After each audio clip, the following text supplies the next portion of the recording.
இந்த வெற்றி என்னோட சின்ன வயசுலேருந்தே நான் வேர்ல்ட் சாம்பியன் ஆகிறது தான் என்னோட ட்ரீம். இது கேண்டிடேட்ஸ் வின் பண்ணது எனக்கு ஒரு பெரிய ஸ்டெப். ஸோ இதுக்காக நான் நிறைய ஒர்க் பண்ணியிருக்கேன். இது ஜஸ்ட் பாதி தூரம் தான் வந்திருக்கு. இன்னும் நிறைய விஷயம் இருக்குது. பிரக்னானந்தா எனக்கு கொஞ்சம் சர்ப்ரைஸ் பண்ணேன் இந்த ஓப்பனிங்கில். பட் அதுக்கப்புறம் நான் பிரக்னானந்தா அவுட் ப்ளே பண்ணிவிட்டு, பட் எங்கள் அப்பா அம்மாவுக்கு என்னோடய ஃபேமிலி கண்டிப்பாக ஒரு பெரிய ஹர்டலாக இருந்தது. பட் அந்த டைம் டஃப்பாக இருந்தது. பட் அது கடந்து வந்ததுனால தான் இவ்வளோ அச்சீவ்மெண்ட்ஸ் பண்ண முடிஞ்சதுன்னு நான் நம்புகிறேன். அப்பா அம்மா போத் டாக்டர்ஸாக இருந்தாலும் அப்பா குவிட்டஸ் ப்ராக்டிஸ். ஏன்னா என்னோட ட்ராவல் பண்ணணும், நல்ல டோர்னமெண்ட்ஸ், நல்ல நார்ம்ஸ், நெக்ஸ்ட் லெவல் போகணுன்னு அப்ராட் போய் ஆடணும். அந்த ட்ராவலோட அந்த காஸ்ட் இருக்கும். அப்புறம் அந்த டைமில் எங்களுக்கு ஸ்பான்சர்ஸ் இல்லை. So it was our own money and practice. அம்மா மட்டும்தான் ஏர்ன் பண்ணிட்டு இருந்தாங்க. எங்களோட அப்பா அம்மாவோட ஃப்ரெண்ட்ஸ், அப்பா அம்மாவோட பேட்ச்மேட்ஸ் பேசிக்கலாக அவங்க வாலண்டியரியாக அவங்களே ஸ்பான்சர் பண்ணி என்னை அப்ராட் டோர்னமெண்ட்ஸ் ஆட வச்சாங்க. எவ்வளோ சப்போர்ட் பண்ணியிருக்காங்க என்னால் சொல்லக்கூட முடியாது. அவங்க ஃபைனான்ஷியலாக சப்போர்ட் பண்ணது மட்டும் இல்லாமல் அவங்களோட எமோஷ்னல் சப்போர்ட், அவங்களோட ப்ரேயர்ஸ் ஃபார் மீ, அது அவங்களுக்கு எப்படி ரீபே பண்ண முடியும்னு எனக்கு தெரியல. வேர்ல்ட் சாம்பியன் ஆகணுன்றது என்னோடய ட்ரீம். ஸோ என்னோடய அப்சல்யூட் பெஸ்ட் பண்ணுவேன். என்னால் என்ன பண்ண முடியுமோ அதெல்லாம் பண்ணுவேன். நல்லா ப்ரிப்பேர் பண்ணுவேன். அங்கே போயிட்டு என்னோடய பெஸ்ட்டை கொடுப்பேன். பார்க்கலாம் என்ன நடக்குது. விகே நியூஸ் நேயர்களுக்கு வணக்கம். இன்றைக்கி நம்ம யாரை மீட் பண்ண போகிறோம் அப்படின்னா, நிறைய சாதனைகளுக்கு சொந்தக்காரர்னே சொல்லலாம். செஸ் வேர்ல்டில் பொறுத்த வரைக்கும் நிறையா அவரை பற்றி நம்ம படிச்சிருப்போம், கேட்டிருப்போம், நம்மளே நிறைய தடவை இன்டர்வியூ பண்ணியிருக்கோம். ஸோ இன்றைக்கி அடுத்ததாக ஒரு சாதனை பண்ணிட்டு வந்திருக்காரு. ஃபிடே கேண்டிடேட்ஸ் 2024 வந்து வின் பண்ணிட்டு வந்திருக்காங்க. ஸோ குகேஷ் அவர்களாக தான் மீட் பண்ண இருக்கோம். பேச நிறைய விஷயங்கள் இருக்குது, பேசலாம். வணக்கம். ஸோ நிறைய விஷயங்கள் பேசுவோம். நான் ஆல்ரெடி உங்ககிட்ட நான் வந்து இன்ட்ராக்ட் பண்ணியிருக்கேன். நீங்கள் எவ்வளோ பேசுவீங்கன்னு எனக்கு தெரியும். ரொம்ப அமைதியாக பொலைட்டாக தான் எப்போதும் இருப்பீங்க. இப்போயே அப்படி தான் இருக்கீங்க. லாஸ்ட் டைம் நாங்கள் உங்களை மீட் பண்ணப்போ இந்த டோர்னமெண்ட்காக தான் நீங்கள் ப்ரிப்பேர் பண்ணிட்டு இருக்கதா சொன்னீங்க. ஸோ இப்போ வந்து அதை வின் பண்ணிட்டீங்க. ஸோ இந்த மூமெண்ட் எப்படி இருக்குது? கண்டிப்பாக இது எனக்கு ஒரு பெரிய அச்சீவ்மெண்ட்டாக இருக்குது. இதுக்காக நான் நிறைய ஒர்க் பண்ணியிருக்கேன். இதை அச்சீவ் பண்ணதில் எனக்கு ரொம்ப சந்தோஷம். பட் இது ஜர்னி ஜஸ்ட் பாதி தூரம் தான் வந்திருக்கு. இன்னும் நிறைய விஷயம் இருக்குது. விளையாடுறதுக்கு முன்னாடி அந்த ஃபைனல்ஸாக இருக்கட்டும், கிளாஸ் அது ட்ரா தான் அந்த மேட்ச்சு. ஸோ அதுக்கு முன்னாடி உங்களோட ப்ரிப்பரேஷன் எப்படி இருந்தது? அந்த மேட்ச் போகும்போது இது நம்ம ஜெயிச்சிருவோம் அந்த மாதிரி ஒரு எண்ணம் இருந்திருக்கும் இல்லையா? ஸோ அது எப்படி இருந்தது? அதுக்கப்புறம் எப்படி இருந்தது? வின் பண்ணதுக்கப்புறம் எப்படி இருந்தது?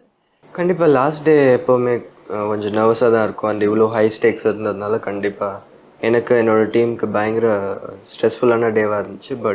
பட் எங்களுக்கு லக் எங்களோட சைடில் இருந்தது. அண்ட் என்னோடய கடமையை நான் ப்ராப்பராக பண்ணேன். மற்ற அவுட் ஆஃப் கண்ட்ரோலில் இருந்த திங்ஸ்லாம் எல்லாம் பர்ஃபெக்டாக நடந்தது. கண்டிப்பாக சந்தோஷமாக இருக்கு. ஸோ ஜெயிச்சதுக்கப்புறம் வந்து ஒரு கொஞ்சம் ஃபீலிங் ரிலாக்ஸ்ட் அது மாதிரி இருந்ததா எப்படி? ஜெயிச்ச அப்புறம் எனக்கு I was fully relieved. So இந்த டோர்னமெண்ட்டை பொறுத்த வரைக்கும் இந்தியன் பிளேயர்ஸோடய நீங்கள் விளாண்டுருக்கீங்க இல்லையா? ஃபார் ப்ரக் வித் எல்லாத்து கூட விளாண்டுருக்கீங்க. ஸோ 2023 லாஸ்ட்டாக நீங்கள் பிரக்னானந்தோட விளையாடும் போது எப்படி இருந்தது கேம்ங்கிறது தெரியும். ஸோ இந்த கேம் எப்படி இருந்தது? அவரோட விளையாடுறது எப்படி இருந்ததுன்னு தெரிஞ்சுக்கலாமா? நான் 2023 எனக்கு கிளாசிக்கல் ரேப்பிட் ஐ திங்க் எல்லா ஃபார்மேட்லேயும் எனக்கு ஒரு ப்ளஸ் ஸ்கோர் தான் இருந்துச்சு. அண்ட் இந்த டோர்னமெண்ட்லேயும் நாங்கள் ஆடின ஃபர்ஸ்ட் கேம் ஓப்பனிங்கில் எனக்கு பிரக்னானந்தா எனக்கு கொஞ்சம் சர்ப்ரைஸ் பண்ணேன் இந்த ஓப்பனிங்கில். பட் அதுக்கப்புறம் நான் பிரக்னானந்தா அவுட் ப்ளே பண்ணிவிட்டு ஃபர்ஸ்ட் கேம் வின் பண்ணோம். அதுக்கப்புறம் நான் ஃபர்ஸ்ட் கேம் வின் பண்ணேன். அதுக்கப்புறம் நாங்கள் ஆடின second game start and end வரைக்கும் ஈக்குவலாக இருந்துச்சு. பட் இந்தியன் பிளேயர்ஸோட எனக்கு ஜென்ரலாக ஒரு நல்ல ரிசல்ட் இருக்குது. அண்ட் இந்த டோர்னமெண்ட்லேயும் எனக்கு ஓகே. ஸோ ஒரே ஒரு கேம் தான் வந்துட்டு டிஃபீட் ஆனீங்க இல்லையா? ஸோ இதை பொறுத்த வரைக்கும் France player I think so right. So அதுக்கு காரணம் என்ன? அந்த விஷயத்தில் நீங்கள் கற்றுக்கிட்ட விஷயம் என்னன்னு தெரிஞ்சுக்கலாமா? அந்த டிஃபீட்லேருந்து நீங்கள் கற்றுக்கிட்ட விஷயம் என்னன்னு தெரிஞ்சுக்கலாமா? அந்த கேம் எனக்கு ஜஸ்ட் ஒன் பேட் டேன்னு சொல்லுவேன். நான் ஜென்ரலாக நல்ல கேம் தான் ஆடினேன் அன்னைக்கும். பட் என்னோடய டைம் மேனேஜ்மெண்ட் கொஞ்சம் சரியில்லை. ஸோ கடைசியில் நான் நல்ல பொசிஷன் வந்த அப்புறமா எனக்கு போதுமான அளவுக்கு டைம் இல்லை அந்த பொசிஷன் நேவிகேட் பண்ணுறதுக்கு. ஸோ டைம் மேனேஜ்மெண்ட்னால தான் அந்த கேம் போச்சு. பட் மற்றபடி நான் ஆடின ஒரு கேமும் எனக்கு ரொம்ப பிடிச்ச மாதிரி நான் ஆடினேன். அந்த கேமில் எனக்கு லூஸ் பண்ணதும் எனக்கு அவ்வளோ பெரிய விஷயமா தெரியல. அது எனக்கு ஒரு நல்ல மோட்டிவேட்டிங் ஃபேக்டராக இருந்துச்சு. அண்ட் அதுக்கப்புறம் என்னோடய டைம் மேனேஜ்மெண்ட் ரொம்ப இம்ப்ரூவ் ஆச்சு. அது வின் பண்ணதுக்கு நான் ஒரு இம்பார்ட்டண்ட்டான மூமெண்ட்டாக இருந்துச்சு. ஸோ கிட்டத்தட்ட ஒரு 5 victories 8 draws இல்லையா? ஸோ இந்த டோட்டலாக இந்த ஓவரால் அந்த 14 கேம்ஸ் உங்களுக்கு எந்த மாதிரியான ஒரு டர்ன் அவுட் கிடச்சிருக்கு நீங்கள் நினைக்கிறீங்கன்னா? ஒவ்வொரு வருஷமும் ஒவ்வொரு விஷயங்கள் உங்ககிட்ட இருந்து பார்க்க முடியுது. 2023ல வந்துட்டு நீங்க செஸ் சாம்பியன்ஷிப்ல நீங்க தான் இப்போ நம்பர் 1 இந்தியன் பிளேயர். இப்போ அடுத்த 24ல இப்படி ஒரு விஷயம் நடந்திருக்கு. ஸோ இந்த வெற்றி வந்து உங்களுக்கு என்ன மாதிரியான விஷயத்தை கொடுத்துருக்கு? இந்த வெற்றி என்னோட சின்ன வயசுலேருந்தே நான் கேண்டிடேட்ஸ் ஆடி வின் பண்ணி வேர்ல்ட் சாம்பியன்ஷிப் வின் பண்ணி நான் வேர்ல்ட் சாம்பியன் ஆகிறது தான் என்னோட ட்ரீம். இது கேண்டிடேட்ஸ் வின் பண்ணது எனக்கு ஒரு பெரிய பெரிய ஸ்டெப். ஸோ கண்டிப்பாக இது எனக்கு ஒரு ஸ்பெஷல் விக்ட்ரி. அண்ட் இப்போ நான் ஆடின டோர்னமெண்ட்ஸ்லேயே this is the most memorable one சொல்லுவேன். நிறைய விஷயங்கள் வந்து உங்களோட ஃபேன்ஸ் சொல்றது என்ன அப்படின்னா, எந்த ஒரு சுச்சுவேஷன்லையுமே ரொம்ப சட்டிலாக தான் இருப்பார். அது எதர் விக்ட்ரியாக இருந்தாலும் சரி, இல்லை வந்துட்டு தோல்வியாக இருந்தாலும் சரி, வெற்றியாக இருந்தாலும் சரி, அவர் ரொம்ப சட்டிலாக தான் எல்லாத்தையும் ஹேண்டில் பண்ணுறாரு அப்படிங்கிறது தான் உங்கள் ஃபேன்ஸ் கிட்ட இருந்து நாங்கள் எக்ஸ்பெக்ட் பண்ணுறோம். ஐ மீன் கேட்குற விஷயம். அதை நீங்கள் எப்படி பேலன்ஸ் பண்ணுறீங்க? கண்டிப்பாக நிறைய எமோஷன்ஸ் இருக்கும், நிறைய ஸ்ட்ரெஸ் இருக்கும். பட் சின்ன வயசில் நான் அவ்வளோவா ஹேண்டில் பண்ண முடியல என்னால். பட் கொஞ்சம் எக்ஸ்பீரியன்ஸ் டெவலப் ஆனோன்னு, கொஞ்சம் மெச்சூரிட்டி வந்தோன்னே இது எனக்கு பெட்டர் எமோஷ்னல் கண்ட்ரோல் வந்தது. அண்ட் இந்த மொமெண்ட்டில் என்ன இம்பார்ட்டண்ட்டோ அது பண்ணுறதுக்கான ஃபோக்கஸ், டிசிப்ளின் வந்தது. ஸோ என்னை பொறுத்த வரைக்கும் அது ஜஸ்ட் நான் எக்ஸ்பீரியன்ஸ் கெயின் பண்ணுறது தான். But still you are in teen. நீங்கள் வந்து மெச்சூர் ஆகிட்டேன் அப்படின்னு நீங்கள் சொல்கிறீங்க. ஸோ நீங்கள் இன்னும் டீனேஜில் தான் இருக்கீங்க. ஸோ பட் நான் ஓகே, சின்ன வயசுலேருந்தே நான் இந்த ப்ரெஷருக்கு எக்ஸ்போஸ் ஆகிருக்கேன். 10-11 இயர்ஸ்லேருந்தே நான் ஓகே இந்த அளவுக்கு ப்ரெஷர் இல்லை, பட் எனக்கு எப்போவுமே எக்ஸ்பெக்டேஷன்ஸ் இருந்திருக்கு. ஸோ பட் ஓவராலாக நாங்கள் பார்க்கும்போது, அப்பா பேசி பார்க்கும்போதெல்லாம் வந்து உங்களுடைய அந்த சைல்ட்ஹுட் டேஸில் வந்து எவ்வளோ ஸ்ட்ரகிள்ஸ் இருந்தது அப்படிங்கிறது எல்லாத்துக்குமே தெரியும். ஸோ ஃபினான்ஷியலாகவும் சரி, இங்கேருந்து ட்ராவலுக்கும் சரி, அங்கே ஸ்டே பண்ணுறது கொண்டு எல்லாத்துலேயுமே ஸ்ட்ரகிள் இருந்தது. ஸோ அதெல்லாம் இப்போ அப்பா அம்மா வந்து இப்படி எடுத்துக்கிறாங்க. அந்த டைமெல்லாம் இப்போ எப்படி இருக்குது நினச்சி பார்க்கும்போது உங்களுக்கு? அந்த டைம் கண்டிப்பாக எனக்கு எவ்வளோ இதுவாக இருந்துச்சுன்னு தெரியல. பட் எங்கள் அப்பா அம்மாவுக்கு என்னோடய ஃபேமிலி கண்டிப்பாக ஒரு பெரிய ஹர்டலாக இருந்தது. பட் ஓகே, அந்த டைமும் கொஞ்சம் இம்பார்ட்டண்ட்டான டைம் தான் சொல்லுவேன். ஏன்னா எங்கள் எல்லாருக்கும் நாங்கள் எங்கேருந்து வந்திருக்கோன்ற ஒரு பர்பஸ் கிடைச்சது. என்னோடய என்னோடய ஃப்ரெண்ட்ஸ் எல்லாம் எவ்வளோ அந்த டைமில் எங்களுக்கு ரொம்ப சப்போர்ட் பண்ணாங்க. ஸோ அந்த டைம் டஃப்பாக இருந்தது. பட் அது கடந்து வந்ததுனால தான் இவ்வளோ அச்சீவ்மெண்ட்ஸ் பண்ண முடிஞ்சதுன்னு நான் நம்புகிறேன். நிச்சயமா. எஸ்பெஷலி நான் ஏன் இதை கேட்குறேன் அப்படின்னா, அப்பா வந்து quit his job so to take care of you அப்படிங்கிறது ஒரு விஷயம். ஸோ 2 பேருமே டாக்டர்ஸ். அப்பா வந்து அந்த ஃபீல்ட்லேயே விட்டுட்டு உங்கள் கூட ஃபுல்லாக ட்ராவல் பண்ணிட்டு இருக்காங்க அப்படிங்கும்போது, ஸோ இவ்வளோ பெரிய விஷயம் பண்ணியிருக்காங்கிறப்ப நம்ம அவங்களுக்கு பண்ணியிருக்கோம் அப்படின்னு எனக்காவது ஃபீல் பண்ணியிருக்கீங்களா? ஸோ நம்ம ரீபே பண்ணிட்டோம் அப்படின்னு எனக்காவது ஃபீல் பண்ணியிருக்கீங்களா? நான் எல்லா கேம் வின் பண்ணும்போது, எல்லா டோர்னமெண்ட் வின் பண்ணும்போது அவங்க ஹாப்பியாக இருக்கிறத பார்த்து எனக்கு சந்தோஷம் தான். பட் அவங்கள நான் ரீபே பண்ணுறதுக்கு எதுவுமே என்னால் பண்ண முடியாது. ஸோ என்னால் முடிஞ்சதை பண்ணுறேன். நான் அவங்க ஹாப்பியாக பார்க்குறதுக்கு எனக்கு சந்தோஷம். என்ன மாதிரியான ஒரு கான்வர்சேஷன் இருந்தது ஆஃப்டர் தட்ஸ் வின்னிங்? ஏன்னா அம்மா ரொம்ப நாள் கூட இல்லாமல் இருந்திருப்பாங்க அந்த டொரண்டோவில். நீங்கள் அங்கே டொரண்டோவில் இருந்தப்ப வந்ததுக்கப்புறம் என்ன பேசுனாங்க? வந்தப்புறம் அம்மா நாங்கள் ஏர்போர்ட்டில் மீட் பண்ணோம்.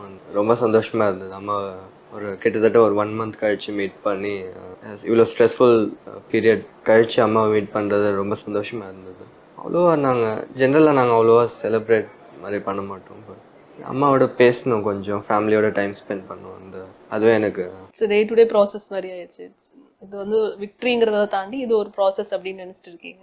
கண்டிப்பாக எங்கள் எல்லாருக்கும் ரொம்ப சந்தோஷம், ரொம்ப ஸ்பெஷலான மூமெண்ட். பட் இன்னும் நிறைய அச்சீவ் பண்ண வேண்டியது இருக்குது. எனக்கு தெரிஞ்சு 22 இயர்ஸ் தான் இல்லையா மேக்ஸிமம். இதுக்கு முன்னாடி வந்து வேர்ல்ட் சாம்பியன்ஷிப் போட்டி இப்போ 17. இந்த ரெக்கார்ட் நீங்கள் உங்களால் பிரேக் பண்ண முடியும்னு போகிறப்ப தோணுச்சா? டொரண்டோ போகிறதுக்கு முன்னாடி தோணுச்சா? பட் ஓகே, நான் சின்ன வயசில் இந்த யங்கஸ்ட் GM ஆகும்போது அந்த ரெக்கார்டு எனக்கு பெரிய விஷயமா தெரிஞ்சது. யங்கஸ்ட் செகண்ட் யங்கஸ்ட் இதெல்லாம் பெரிய விஷயமா தெரிஞ்சது. பட் இப்போது எனக்கு அந்த யங்கஸ்ட் பற்றிலாம் அவ்வளோவா கவலை கிடையாது. ஜஸ்ட் நான் என்ன அச்சீவ் பண்ணுறேனோ அது எனக்கு வர்த்தியாக அச்சீவ் பண்ணணும். அங்கே ட்ரூவாக அந்த லெவலுக்கு ஏற்ற மாதிரி நான் விளையாடணுன்றது தான் என்னோட மெயின் கோல். ஸோ என்ன ஏஜில் அச்சீவ் பண்ணுறேன்னு எனக்கு முக்கியம் இல்லை. இப்போ டிங்கோட விளையாடுறது அப்படிங்கிறது வந்து எவ்வளோ தூரம் சவாலாக இருக்கும்னு நீங்கள் நினைக்கிறீங்க? ஸோ இவ்வளோ பேர் சேர்ந்து விளாண்டுருக்கீங்க அவரோட கம்ப்ளீட் பண்ணுறதுக்காக தான் அப்படிங்கிறப்ப அது எவ்வளோ சவாலாக இருக்கும் நீங்கள் நினைக்கிறீங்க? கண்டிப்பாக ஒரு சேலஞ்சாக இருக்கும். என்னோட வேர்ல்ட் சாம்பியன் ஆகணுன்றது என்னோட ட்ரீம். ஸோ என்னோட அப்சல்யூட் பெஸ்ட் பண்ணுவேன். என்னால் என்ன பண்ண முடியுமோ அதெல்லாம் பண்ணுவேன். நல்லா ப்ரிப்பேர் பண்ணுவேன். அங்கே போயிட்டு என்னோட பெஸ்ட்டை கொடுப்பேன். பார்க்கலாம் என்ன நடக்குது. இப்போ நீங்கள் ஒரு பிளேயரை கூட நீங்கள் போய் விளையாட போகிறதுக்கு முன்னாடி அந்த பிளேயரை பற்றி நீங்கள் எப்படி, ஏன்னா ஒவ்வொரு பிளேயருக்கும் ஒவ்வொரு ஸ்டைல் இருக்கும் இல்லையா? ஸோ எப்படி ப்ரிப்பேர் ஆகிப்பீங்க மைண்ட் லெவலில்? இல்லை உங்கள் கேம் மட்டும் தான் ப்ரிப்பேர் பண்ணுவீங்களா, இல்லை இந்த பிளேயருக்கு அந்த ப்ரிப்பேர் பண்ணிப்பீங்களா? கண்டிப்பாக அந்த பிளேயரோட ஸ்டைல்ஸ், ஸ்ட்ரென்த்ஸ் அண்ட் வீக்னஸஸ் மைண்டில் வச்சுக்கணும். ஜென்ரலாக நான் என்னோட கேம் ஆடுறதுக்கு ட்ரை பண்ணுவேன். என்னோட கேமை இம்ப்ரூவ் பண்ணி நான் அங்கே நல்ல ஷேப்பில் இருக்க ட்ரை பண்ணுவேன். பட் கண்டிப்பாக என்னோடய ஆப்போனண்ட்டும் கன்சிடர் பண்ணி நாங்கள் அதுக்கேற்ற மாதிரி என்னோட டீமோட டிஸ்கஸ் பண்ணி நாங்கள் ப்ரிப்பேர் பண்ணுவோம். நான் உங்களுடைய ஒரு இன்டர்வியூ பார்க்கும்போது யூ செட் லக்கும் என் சைடு இருந்தது, ஐ ஜஸ்ட் காட் வின் அப்படின்னு நீங்கள் சொன்னீங்க. ஸோ அதனால இந்த கேள்வி நான் கேட்குறேன், ஒயிட்டா பிளாக்கா which coin is actually very பர்சனலாக உங்களுக்கு ரொம்ப பக்கமாக இருக்குன்னு நினைக்கிறீங்க?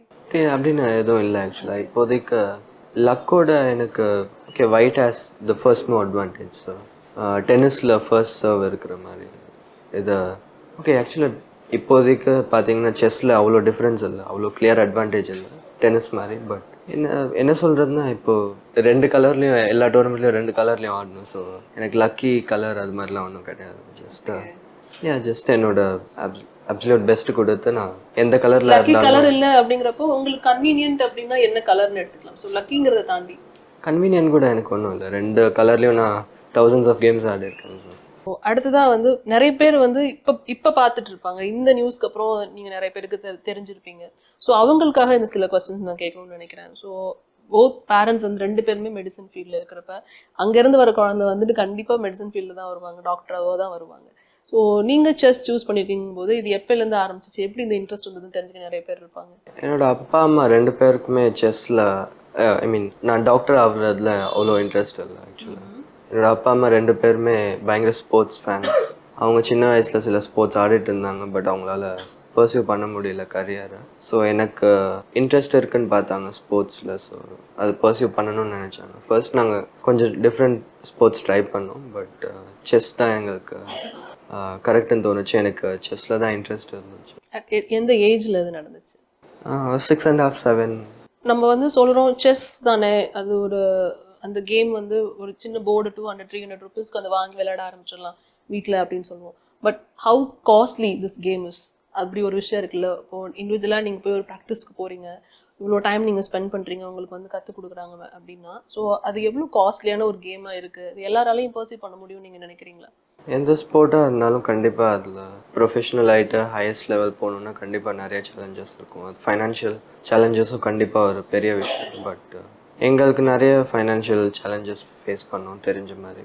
பட் எங்களுக்கு அந்த டெடிக்கேஷன் வில் பவர் இருந்துச்சு. ஸோ எவ்வளோ சேலஞ்சஸ் வந்தாலும் என்னோட அப்பா அம்மா என்னோட டீம் என்னால் அதை ஓவர் கம் பண்ண முடிஞ்சது. கண்டிப்பாக செஸ்லையும் ஹையஸ்ட் லெவல் போகணுன்னா ஹையஸ்ட் லெவல் ஆஃப் ட்ரெயினர்ஸ் இருக்கணும். அப்புறம் ட்ராவல் பண்ணுறதுக்கு அதெல்லாம் நிறையா இருக்குது. பட் இப்போ கரண்ட்டாக இந்தியாவில் செஸ்ஸுக்கு நிறைய சப்போர்ட் கிடைச்சிருக்கு. நிறைய கார்ப்பரேட் ஸ்பான்சர்ஸ் வராங்க, கவர்மெண்ட் நல்லா சப்போர்ட் பண்ணுது. ஸோ இப்போதைக்கு பார்த்தீங்கன்னா கிளியராக தெரியுது செஸ்ஸில் நிறைய பேர் வராங்க. செஸ்ஸில் பிரைட் ஃபியூச்சர் இருக்குது. வெளியிலேருந்து பார்க்குறவங்க சொல்லுவாங்க 2 பேருமே டாக்டர்ஸ், அதனால அது ரொம்ப ஈஸியான ஒரு விஷயம், அவங்களுக்கு இல்லாத மணியாக அவங்க பண்ணியிருப்பாங்கன்னு சொல்லுவாங்க. பட் அது உங்களுக்கு எவ்வளோ டஃப்பாக இருந்ததுங்கிறது நீங்கள் சொன்னதான் நிறைய பேருக்கு தெரியும். எங்கள் ஜேர்னியில் மெயின் திங் அப்பா அம்மா போத் டாக்டர்ஸாக இருந்தாலும் அப்பா had to quit his practice. ஏன்னா என்னோட ட்ராவல் பண்ணணும், நல்ல டோர்னமெண்ட்ஸ், நல்ல நார்ம்ஸ், நெக்ஸ்ட் லெவல் போகணுன்னு அப்ராட் போய் ஆடணும். யூரோப்பில் மோஸ்ட்லி இந்த நார்ம்ஸ் அச்சீவ் பண்ணுறதுக்கு நிறைய சான்சஸ் இருக்கும். ஸோ அங்கே போய் ஆடுறதுக்கு ஆப்வியஸ்லி அந்த ட்ராவலோட அந்த காஸ்ட் இருக்கும். அப்புறம் அந்த டைமில் எங்களுக்கு ஸ்பான்சர்ஸ் இல்லை. So it was our own money. And அப்பா எனக்கு அக்கம்பெனி பண்ணதுனால ஸோ அப்பா had to quit his practice. அம்மா மட்டும்தான் ஏர்ன் பண்ணிட்டு இருந்தாங்க. ஸோ அந்த மாதிரி பார்த்தா கிளியராக அட் சம் பாயிண்ட் அப்போ எந்த மாதிரி ஹெல்ப் கிடச்சிச்சு? அந்த பாயிண்டில் எங்களுக்கு ஸ்பான்சர்ஸ் யாரும் இல்லை. But when we were really struggling, எங்களோட அப்பா அம்மாவோட ஃப்ரெண்ட்ஸ், எங்களோட ஃபேமிலி ஃப்ரெண்ட்ஸ், ஃபேமிலினே சொல்லுவேன். ஸோ அப்பா அம்மாவோட பேட்ச்மேட்ஸ் பேசிக்கலாம். ஸோ அவங்க அவங்களே ஸ்பான்சர் பண்ணி என்னை அப்ராட் டோர்னமெண்ட்ஸ் ஆட வச்சாங்க. அப்புறம் ஸோ அந்த மணியில் நாங்கள் அந்த சப்போர்ட்டில் நாங்கள் ஆடின டோர்னமெண்ட்ஸில் எனக்கு ஐ manage to perform, I managed to get titles and GM ஆனப்புறம் it was slightly better. So அப்பா அம்மா நம்ம மேலே நம்பிக்கை வைக்கிறத தாண்டி அப்பா ஃப்ரெண்ட்ஸ் இல்லையா, ஸோ அவங்க வந்து முன்னாடி வந்து ஹெல்ப் பண்ணியிருக்காங்க அப்படிங்கிறப்ப அவங்களோட ரியாக்ஷன்ஸ்லாம் ஆஃப்டர் திஸ் விக்ட்ரி, இந்த மாதிரி ஒவ்வொரு விக்ட்ரியும் வரப்போ எப்படி இருக்குது? ஏன்னா அப்பா அம்மா பண்ணுறது பெரிய விஷயம் கிடையாது, ஃப்ரெண்ட்ஸாக வந்து உங்களை கான்ட்ரிபியூட் பண்ணி உங்களை இன்னொரு நாட்டுக்கு காமிச்சு, அண்ட் வி ஹியர் தட் நீங்கள் ஏர்போர்ட்லாம் படுத்து தூங்கியிருக்கீங்க தங்க இடம் இல்லாமல், அப்படிங்கிறதெல்லாம் எங்களுக்கு தெரியும். ஸோ எந்த மாதிரியான ஒரு நம்பிக்கை உங்கள் மேலே அவங்களுக்கு இருந்தது? அதுக்கப்புறம் நீங்கள் உங்களோட விக்ட்ரி அவங்களை எந்த எந்த விதத்தில் சந்தோஷப்படுத்துனுச்சு? அப்பா அம்மாவோட பேட்ச்மேட்ஸ் எங்களுக்கு எவ்வளோ சப்போர்ட் பண்ணியிருக்காங்கன்னு என்னால் சொல்லக்கூட முடியாது.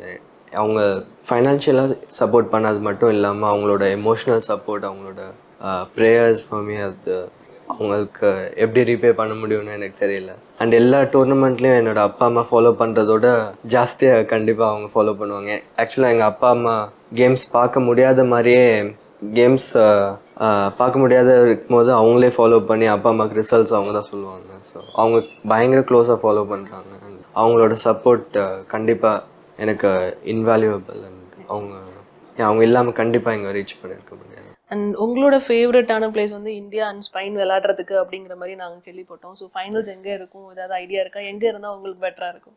எனக்கு அந்த எங்கே நடக்குன்ற கண்ட்ரோல் எனக்கு கிடையாது. பிட்டிங் ப்ராசஸ் இருக்கு. ஸோ பட் கண்டிப்பாக இந்தியா சென்னையில் நடந்தால் எனக்கு ரொம்ப ரொம்ப சந்தோஷமாக இருக்கும். நிச்சயமாக. All the best once again. Thank you.